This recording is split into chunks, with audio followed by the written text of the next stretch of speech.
Yellowbelly slowly made his way back to his old orc hold in the Bone Middens. He and his remaining sneaky boy slipped away from the fight with Chapovsky when Bone Picker betrayed them. Once Gitslaya had his victory, the great orc war boss talked excitedly about returning to Armageddon, as he called it, and all the great fighting that was there waiting for him when he met up with Gazkol, the greatest war boss that ever lived. Yellowbelly decided that this was a good time to slip away and return to the small orc hold in the ruins.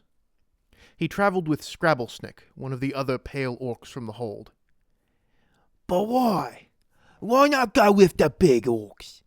The boss can crop anything and keep us safe. I don't want to be safe. Gitslaya showed me something. Something I ain't never seen in Commorragh in a long time. He was a proper orc and weren't scared of nothing. If we leave, ain't no one in Commorragh gonna know what proper orcs are supposed to do. And you think you can be a proper orc? Yellowbelly's fist flew into Scrabblestick's face with a wet crunch as a few teeth clattered to the ground. I done being a gittish, grotty, rutty orc. The gods made us to kill, and that's soggin' what we gonna do. It wasn't long before Yellowbelly had taken over the small orc tribe and began to gather other greenskins under his banner. He took on the name Greenbelly and began a vicious guerrilla war against the denizens of Commorragh. Many leagues away, high above the spires of Commorragh, Gitslaya was still trying to follow Redbrain's plan to escape. At the moment, he was facing one of the pansy bosses standing in his way from nicking his stupid pansy ship. Archon Calathor faced off against war boss Gitslaya. He seemed almost serene as he stood, perfectly maintaining his stance. The Archon stared at the offending orc. Despite his mask of serenity, focus and discipline, contempt and bafflement boiled beneath the surface. Who was this orc? Where did he come from? How did he get this far? Seeing orcs on board his ship was like opening a familiar closet door and finding a screeching ape inside. Gitslaya roared and charged Calathor. Predictable. The wide swiping strikes of the orc were so predictable. But the Archon also noticed how much faster Gitslaya was compared to orcs of similar size. Windows of attack closed quickly, and Calathor was forced to simply wait for his opportunity. The narrow corridors of the ship also gave the Archon an advantage. From Gitslaya's perspective, he couldn't muck about with this pansy. This Git wasn't looking to put on a show for bloodthirsty onlookers like the other ones. He was fighting to kill. Simple as that. The war boss tried to use his tremendous size to overpower Calathor, throw him off balance, force a misstep. Something. Calathor seemed to anticipate every movement and slid away from the war boss, and then made a neat slice with his clave right into Gitslaya's chest. The war boss roared in anger. This stupid hallway was slowing him down. He lashed out and crashed right through the walls surrounding him, giving himself a bit more room to move. And this little leaping pansy couldn't go for more free shots against him like that. Blood leaked from the gash in Gitslaya's mega armor, but the boss seemed unfazed.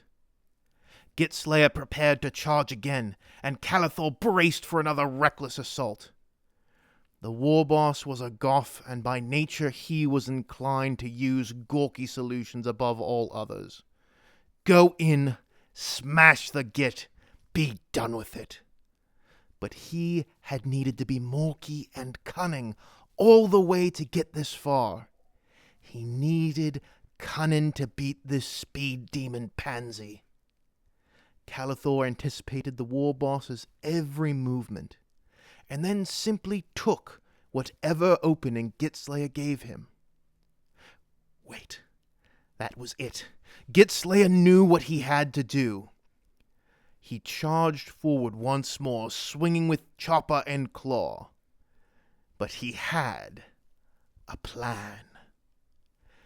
Calathor waited patiently once more, not getting into any extended melee with this orc where his size and strength could be used to his advantage. Once again, he waited for his opportunity. The warboss swung his chopper, and just as before struck nothing but air. Calathor saw his opportunity and lunged forward, plunging his blade into the orc's belly. This was it. He was about to slice the orc clean in half when he felt the massive claw of Gitslaya clamp down over his arms and the hilt of his weapon. There we go! No more jumping and dancing around for you!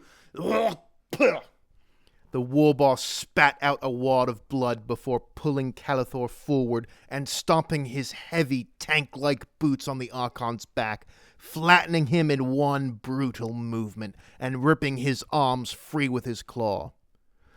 All right! That was a good fight! And look! More pansies with shiny choppers! Kill 'em, boys! With their leader dead, the Drukhari became more concerned with their own survival, and the orcs were filled with the spirit of the war as they rushed forward. The incubi fought to keep the surging orcs at bay, while also attempting to withdraw. But with Gitslaya leading them, the orcs overran the elite soldiers. For all their fighting prowess, there was little they could do to avoid being overwhelmed, except to maybe take down an orc or two with them. Soon, the ship was free of pansies. They were either dead or fled. Most of the pods had been launched from the vessel once the Archon had been slain. Redbrain, where are you? I was right here, boss. I found this pansy. Seems a bit scrawny, this one. The smart boy orc dragged what looked to be a Cabalite initiate.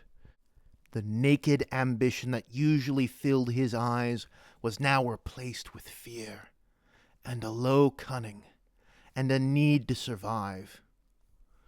Listen, pansy, I'm saying this just once.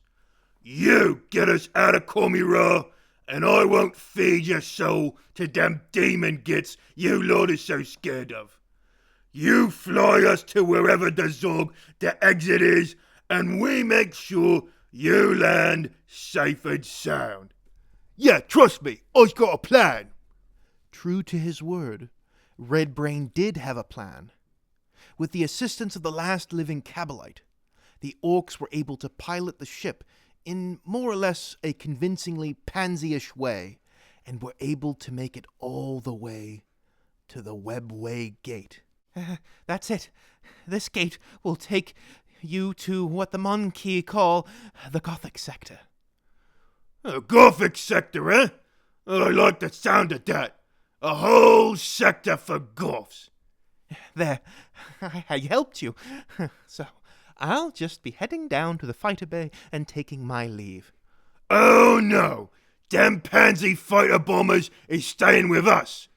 Could be useful after some modifications. But you promised. You said I could land safe and sound. Yeah, I had Redbrain working on that bit. I told you, trust the plan. Moments later, the unfortunate Cabalite was unceremoniously flung from the vessel with little more than a small pack strapped to his back. He pulled the ripcord, praying to every muse he could name to keep alive. Sure enough, a crude orky parachute opened just before he splattered on the pointed spires and causeways below. He would land safely. Safely being a relative word for an unarmed Cabalite initiate with no cabal in the middle of Commorragh. Gitslaya sighed as the pansy vessel approached the gate. Right, So the Gothic sector. I wonder how close that is to Armageddon. I'm sure we'll figure it out. You know, trust the plan, right, Red Brain? I think I'm going to learn something about this galaxy if I was going to make any more plans. But how complicated could it be? Gitslaya was glad he was getting out of this stupid place. Finally. No more sneaking. No more hiding in boxes. No more skulking about. But how was he going to find Gazkul? How was he going to reach Armageddon? Those questions didn't seem very important to the great war boss. For as the orc passed through the eerie shining gate, war boss Gitslaya had truly escaped from Commorragh. No man do they call me, my mother and my father, and all my comrades as well. Thank you all for listening to this final episode of War Boss Gitslaya Escapes from Commorragh. His adventures may continue one day, but let us be satisfied for the moment with his successful escape. If you liked what you heard, please leave a like and a comment, as that will help orcs all around the galaxy to crump those weedy, creepy pansies all over the place. If you are not yet subscribed, please do so, as we are so near the 10,000 subscriber mark, and to hit that milestone would really bring joy to my heart. If you would like to support me, you can do so via PayPal or Patreon. Both of those will be linked below. And if you have absolutely no idea what's going on, or you'd just like to listen to the whole series again, the playlist will be linked below. Thank you for listening through all of War Boss Gitslaya's adventures. I am very grateful for your support. No Man out.